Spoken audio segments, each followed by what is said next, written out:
یہ تو علی حسین کا بات کہتا ہے نا کہ جو سود قرآن کے نزول کے زمانوں میں تھا وہ استحصال تھا، غریب مجبوری سے لیتے تھے، قرضاؤں سے لوگ ظالم دیتے تھے، سود وہ حرام تھا۔ اب یہ تجارتی سود جو ہے کہ لوگ اپنا کاروبار بڑھانے کے لیے لیتے ہیں، اتنا لاکھوں کروڑوں کماتے ہیں، یہ کوئی نہیں وہ سود۔ یہ باتیں ان کی علی حسین بالکل سود ایک ہی ہے، غریبوں سے لیا جائے، کاروبار والوں سے لیا جائے، جو اصل در پر زائد لینا کسی شکل میں پیسے تو گزار ہے نا۔ اگر میں کسی کو رقم دے دیتا ہوں قرض، اس کے مکان میں رہتا ہوں کہ جب تک تم پیسے نہیں دے گے میں تمہارے مکان میں، یہ بھی سود ہے۔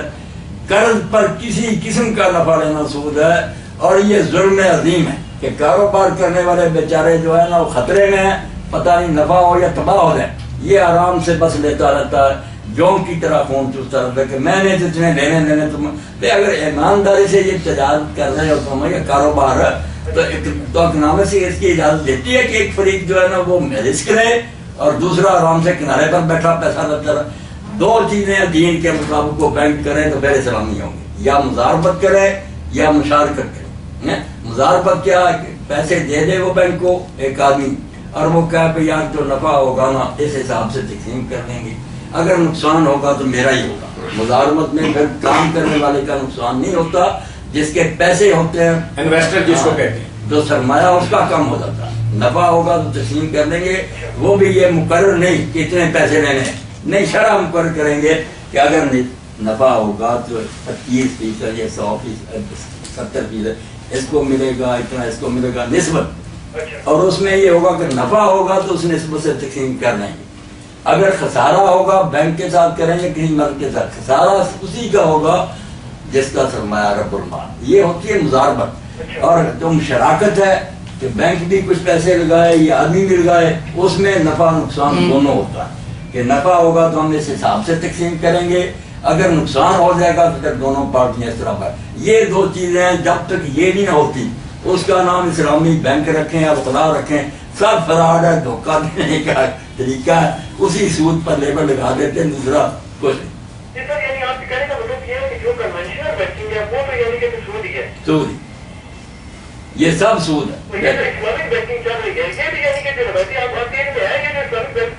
نہیں کوئی اسلامی بینک نہیں، یہ سود ہی۔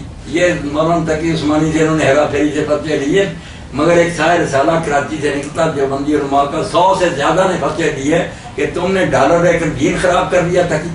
کس طرح حلال ہے یہ سب؟ سود اور حرام ہے۔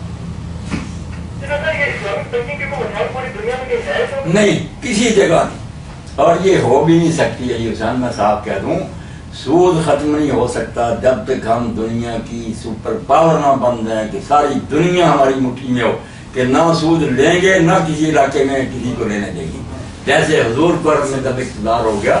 ورنہ ایک پارٹی سود ختم کرے کس طرح کرے؟ ہم آپ نہیں لیں گے مگر دوسرے لوگ کاروبار جو کرتے ہیں ملک ہم سے، وہ کہیں گے ہم نے تو سود لینا، ورنہ تجارت بند ہو جائے گی۔ نجران کے عیسائیوں کا آپ نے اس وقت کیا دیا، میرا اقتدار ہے اور میں اگر سود تم بھی لوگ ہو جائے گا اور چڑھائی کر لے گی۔ یہ اس طرح سود بند ہو سکتا ہے باتوں سے کہ مسئلے دے دو، فتوے دے دو، کچھ نہیں۔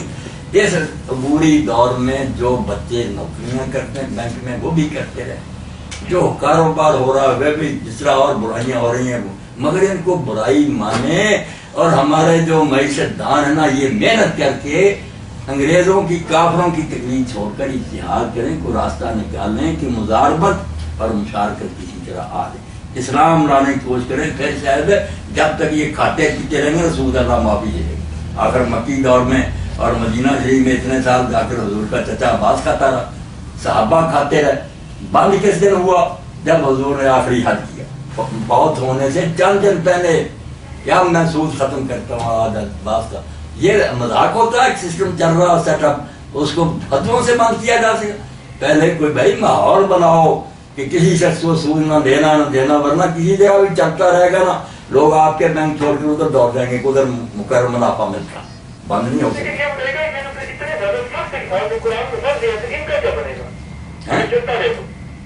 نہیں چلتا رہے مگر بدلنے کی کوشش کریں نا۔ میں ساتھ ہی کہہ رہا ہوں کہ سارے مسلمان اپنی رات کرتے ہیں کہ ہم غلازت کے ڈھیر پر بیٹھے ہیں، نجاست پر، اس سے جان چھڑانی ہے۔